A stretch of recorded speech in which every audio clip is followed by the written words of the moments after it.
ఇటీవల బస్సు ప్రమాదాలు పెరుగుతున్నాయి. ప్రధానంగా ఏపీలోనే ఎక్కువగా వెలుగులోకి వస్తున్నాయి. ప్రమాదం జరిగినప్పుడు పదుల సంఖ్యలో ప్రయాణికులు సజీవ దహనమవుతున్నారు. ముఖ్యంగా స్లీపర్ కోచ్ వల్లే ఈ పరిస్థితి అని ఓ అంచనా ఉంది.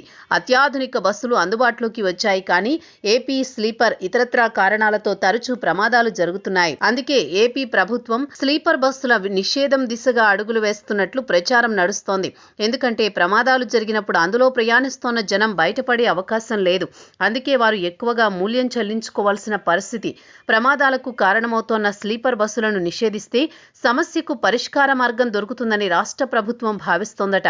ప్రధానంగా తెలుగు రాష్ట్రాల్లో ఈశాన్య రాష్ట్రాల అనుమతితో కూడిన బస్సులను తిప్పుతున్నారు. ఎందుకంటే ఇక్కడ పనులతో పాటు రిజిస్ట్రేషన్లు ఎక్కువ మొత్తం కట్టాల్సి ఉంటుంది. ఈశాన్య రాష్ట్రాల్లో అయితే చాలా తక్కువ.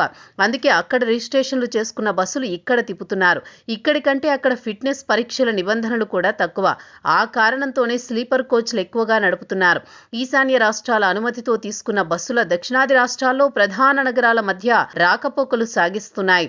ఈ పరిస్థితుల్లో ఏపీ మీదుగా వెళుతోన్న ఈ బస్సులు ఎక్కువగా ప్రమాదాల బారిన పడుతున్నాయి. మరోవైపు అన్ని జిల్లాల్లోని ప్రధాన పట్టణాల నుంచి ఇప్పుడు ట్రావెల్ బస్సు అధికమయ్యాయి. అయితే ఇవేవీ నిబంధనలు పాటించడం లేదన్న విమర్శలున్నాయి. ఏపీలో స్లీపర్ బస్సుల రద్దీ విషయంలో కేంద్ర ప్రభుత్వంతో సంప్రదింపులు జరుపుతున్నట్లు మంత్రి రామ్ ప్రసాద్ రెడ్డి తెలిపారు. బస్సు వేగాన్ని నియంత్రించేందుకు సైతం చర్యలు తీసుకుంటున్నట్లు తెలిపారు. ఇందుకోసం బస్సు ప్రయాణించే దూరం ఆధారంగా గమ్యానికి చేరే సమయాన్ని కూడా నిర్ణయించి అంతకంటే తక్కువ సమయంలో చేరితే సిటీలోకి అనుమతించబోమని కూడా తెలిపారు. 300 కిలోమీటర్లు అంతకంటే ఎక్కువ దూరం ప్రయాణించే బస్సులో 2 డ్రైవర్లుండేలా చూస్తామని, వీరిలో ఒకరు రాత్రిపూట డ్రైవర్ నిద్రపోయేందుకు వీలుగా బస్సులో ఓ సీటు కూడా కేటాయించేలా ప్రైవేటు ఆపరేటర్లను ఆదేశిస్తామని చెప్పారు. జాతీయ రహదారులపై బస్సు వేగాన్ని నియంత్రించేందుకు స్పీడ్ గన్లు ఏర్పాటు 40 కోట్లు కేటాయించినట్లు వివరించారు. అయితే కేంద్ర ప్రభుత్వానికి చేసిన ఈ కీలక ప్రతిపాదనపై అక్కడి నుంచి ఆదేశాలకు అనుగుణంగా నడుచుకుంటామని తెలిపారు.